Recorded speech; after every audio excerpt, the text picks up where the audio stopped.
Hello everyone. आज हम लोग करने वाले हैं कक्षा 7 हिंदी बाल राम कथा से चैप्टर 14 जरासंध। तो चलिए इसको देख लेते हैं। बच्चों, आपको पहले मैं जरासंध के बारे में, जरासंध कौन थे, तो इनके बारे में मैं आपको बताती हूँ।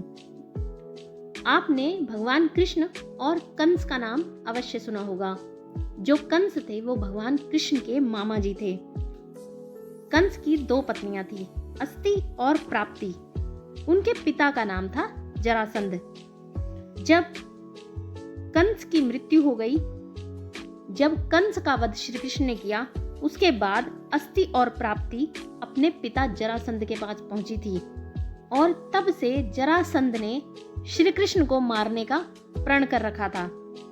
भगवान श्री कृष्ण और जरासंध के बीच में 17 बार युद्ध हुआ, लेकिन 18वीं बार श्री कृष्ण ने जरासंध से युद्ध नहीं किया और बाद में भीम ने जरासंध का वध कर दिया था। तो आइए देखते हैं चैप्टर में। इंद्रप्रस्थ में प्रतापी पांडव न्यायपूर्वक प्रजा पालन कर रहे थे। युधिष्ठिर के भाइयों तथा साथियों की इच्छा हुई कि अब राजसूय यज्ञ करके सम्राट पद प्राप्त किया जाए। इस बारे में सलाह करने के लिए युधिष्ठिर ने श्री कृष्ण को संदेश भेजा। जब श्री कृष्ण को मालूम हुआ कि युधिष्ठिर उनसे मिलना चाहते हैं, तो तत्काल ही वह द्वारिका से चल पड़े और इंद्रप्रस्थ पहुंचे। युधिष्ठिर ने श्री कृष्ण से कहा, मित्रों का कहना है कि मैं राजसूय यज्ञ करके सम्राट पद प्राप्त करूं, परंतु राजसूय यज्ञ तो वही कर सकता है जो सारे संसार के नरेशों का पूज्य हो और उनके द्वारा सम्मानित हो। आप ही इस विषय में मुझे सही सलाह दे सकते हैं। युधिष्ठिर की बात शांति के साथ सुनकर श्री कृष्ण बोले, मगध देश के राजा जरासंध ने सब राजाओं को जीतकर उन्हें अपने अधीन कर रखा है। सभी उनका लोहा मान चुके हैं और उनके नाम से डरते हैं। यहाँ तक कि शिशुपाल जैसे शक्ति संपन्न राजा भी उसकी अधीनता स्वीकार कर चुके हैं और उसकी छत्र छाया में रहना पसंद करते हैं। अतः जरासंध के रहते हुए और कौन सम्राट पद प्राप्त कर सकता है? जब महाराज उग्रसेन का नासमझ बेटा कंस जरासंध की बेटी से ब्याह करके उसका साथी बन गया था, तब मैंने और मेरे बंधुओं ने जरासंध के विरुद्ध युद्ध किया था। 3 बरस तक हम उनकी सेनाओं के साथ लड़ते रहे, पर आखिर हार गए। हमें मथुरा छोड़कर दूर पश्चिम द्वारिका में जाकर नगर और दुर्ग बनाकर रहना पड़ा। आपके साम्राज्याधीश होने में दुर्योधन और कर्ण को आपत्ति ना भी हो, फिर भी जरासंध से इसकी आशा रखना बेकार है। बगैर युद्ध के जरासंध इस बात को नहीं मान सकता है। जरासंध ने आज तक पराजय का नाम तक नहीं जाना है। ऐसे अजेय पराक्रमी राजा जरासंध के जीते जी आप राजसूय यज्ञ नहीं कर सकेंगे।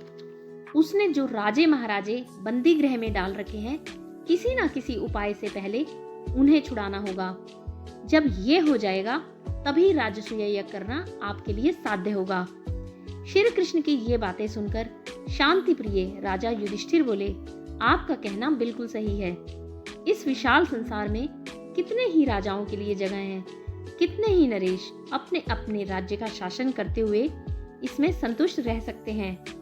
आकांक्षा वह आग है जो कभी नहीं बुझती। इसीलिए मेरी भलाई इसी में दिखती है।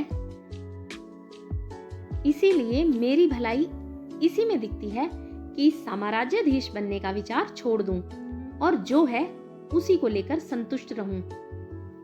युधिष्ठिर की यह विनयशीलता भीमसेन को अच्छी न लगी। उसने कहा, श्री कृष्ण की नीति कुशलता, मेरे शारीरिक बल और अर्जुन का शौर्य एक साथ मिल जाने पर कौन सा ऐसा काम है जो हम नहीं कर सकते? यदि हम तीनों एक साथ चल पड़े तो जरासंध की शक्ति को चूर करके ही लौटेंगे। आप इस बात की शंका न करें। बच्चों, जो भीम थे उनमें 10,000 हाथियों का बल था और जरासंध बहुत ही क्रूर और अत्याचारी राजा था।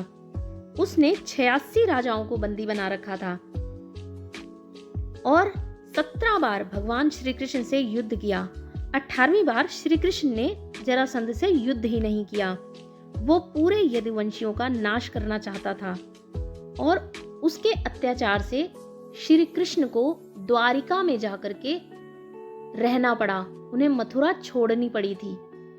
भगवान श्री कृष्ण जानते थे कि जरासंध को मल्ल युद्ध में ही हराया जा सकता है, इसीलिए उन्होंने भीम को चुना और भीम के द्वारा ही जरासंध का वध हो सका था। जरासंध का जो दोस्त था वो था शिशुपाल। युधिष्ठिर जो थे वो राजसूय यज्ञ करके सम्राट बनना चाहते थे, लेकिन जब कृष्ण ने कहा कि वो बहुत ही महाबली है तो युधिष्ठिर ने भी यह विचार त्याग दिया था कि वो जरासंध से युद्ध नहीं करेंगे। भीमसेन ने कहा कि जब श्री कृष्ण की नीति कुशलता और भीम का शारीरिक बल और अर्जुन का शौर्य एक साथ मिल जाएंगे तो जरासंध को हराना कोई बड़ी बात नहीं है।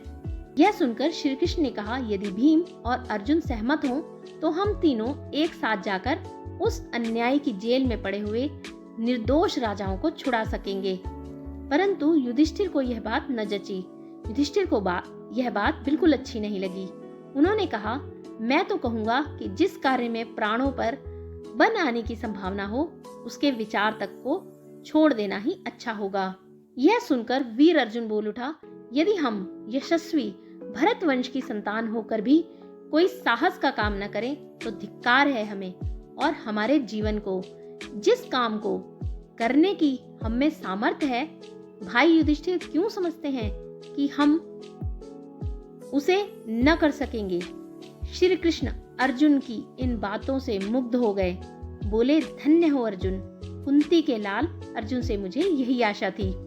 श्री कृष्ण तो भगवान थे और उन्हें पता था कि किसका वध किसके हाथों कराया जाना है, इसीलिए उन्होंने अर्जुन की इस बात पे बहुत खुशी जाहिर की और उन्होंने कहा, कुंती के पुत्र अर्जुन धन्य हो और मुझे कुंती के लाल से, कुंती के पुत्र से यही उम्मीद थी। जब जरासंध के साथ युद्ध करने का निश्चय हो गया तो श्री कृष्ण और पांडवों ने अपनी योजना बनाई। श्री कृष्ण, भीमसेन और अर्जुन ने वलकल पहन लिए, हाथ में कुशा ले ली और व्रती लोगों का सा वेश धारण करके मगध देश के लिए रवाना हो गए।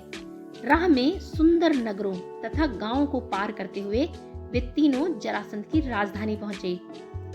जरासंध ने कुलीन अतिथि समझकर उनका बड़े आदर के साथ स्वागत किया। जरासंध के स्वागत का भीम और अर्जुन ने कोई जवाब नहीं दिया, वे दोनों मौन रहे। इस पर श्री कृष्ण बोले, मेरे दोनों साथियों ने मौन व्रत लिया हुआ है, इस कारण अभी नहीं बोलेंगे। आधी रात के बाद व्रत खुलने पर बातचीत करेंगे। जरासंध ने इस बात पर विश्वास कर लिया और तीनों मेहमानों को यज्ञशाला में ठहराकर महल में चला गया। कोई भी ब्राह्मण अतिथि जरासंध के यहाँ आता तो उनकी इच्छा और सुविधा के अनुसार बातें करना व उनका सत्कार करना जरासंध का नियम था। इसके अनुसार आधी रात के बाद जरासंध अतिथियों से मिलने गया, लेकिन अतिथियों के रंग ढंग देखकर मगध नरेश के मन में कुछ शंका हुई। जरासंध ने कड़क कर पूछा, सच सच बताओ, तुम लोग कौन हो?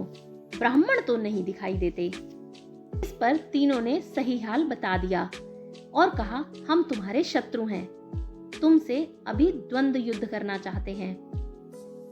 हम तीनों में से किसी एक से जिससे तुम्हारी इच्छा हो लड़ सकते हो, हम सभी इसके लिए तैयार हैं। बच्चों, आपको बताऊं कि जब जरासंध का जन्म हुआ था तो उसका जो जन्म हुआ था वो 2 भागों में हुआ था। उसका जन्म 2 माताओं के गर्भ से हुआ था और जरा नाम की राक्षसी ने अपनी माया से उन दोनों टुकड़ों को जोड़कर उसको एक किया था। जरासंध बहुत ही शक्तिशाली था, उसको हरा पाना बहुत ही मुश्किल था। तभी भीमसेन और जरासंध में कुश्ती शुरू हो गई। दोनों वीर एक दूसरे को पटकते, मारते और उठाते हुए लड़ने लगे। इस प्रकार पल भर भी विश्राम किए बगैर वे 13 दिन और 13 रात लगातार लड़ते रहे। 14वें दिन जरासंध थककर जरा देर को रुक गया। तब ठीक मौका देखकर श्री कृष्ण ने भीम को इशारे से समझाया भीमसेन ने फौरन जरासंध को उठाकर चारों ओर घुमाया और उसे जमीन पर जोर से पटक दिया और उसको 2 भागों में फाड़ दिया था। इस प्रकार अजय जरासंध का अंत हो गया। कृष्ण और दोनों पांडवों ने उन सब राजाओं को छुड़ा लिया जिनको जरासंध ने बंदी गृह में डाल रखा था और जरासंध के पुत्र सहदेव को मगध की राजगद्दी पर बैठाकर इंद्रप्रस्थ लौट आए। इसके बाद पांडवों ने विजय यात्रा की और सारे देश को महाराज युधिष्ठिर की अधीनता में ले आए। जरासंध के वध के बाद पांडवों ने राजसूय यज्ञ किया। इसमें समस्त भारत के राजा आए हुए थे। तब अभ्यागत नरेशों का आदर सत्कार करने की बारी आई तो प्रश्न उठा कि अग्र पूजा किसकी हो। सम्राट युधिष्ठिर ने इस बारे में पितामह भीष्म से सलाह ली। वृद्ध भीष्म ने कहा कि द्वारकाधीश श्री कृष्ण की पूजा सबसे पहले की जाए। युधिष्ठिर को भी यह बात पसंद आई। उन्होंने सहदेव को आज्ञा दी कि वह श्री कृष्ण का पूजन करें। सहदेव ने विधिवत श्री कृष्ण की पूजा की। वासुदेव का इस प्रकार गौरवान्वित होना चेदी के नरेश शिशुपाल को अच्छा नहीं लगा। वह एकाएक उठ खड़ा हुआ और ठहाका मारकर हंस पड़ा। सारी सभा की दृष्टि जब शिशुपाल की ओर गई तो वह ऊंचे स्वर में व्यंग से बोलने लगा। यह अन्याय की बात है कि एक मामूली से व्यक्ति को इस प्रकार गौरवान्वित किया जाता है। युधिष्ठिर को यूं आड़े हाथों लेने के बाद शिशुपाल सभा में उपस्थित राजाओं की ओर देखकर बोला, उपस्थित राजागण, जिस दुरात्मा ने कुचक्र रचकर वीर जरासंध को मरवा डाला उसी की युधिष्ठिर ने अग्र पूजा की।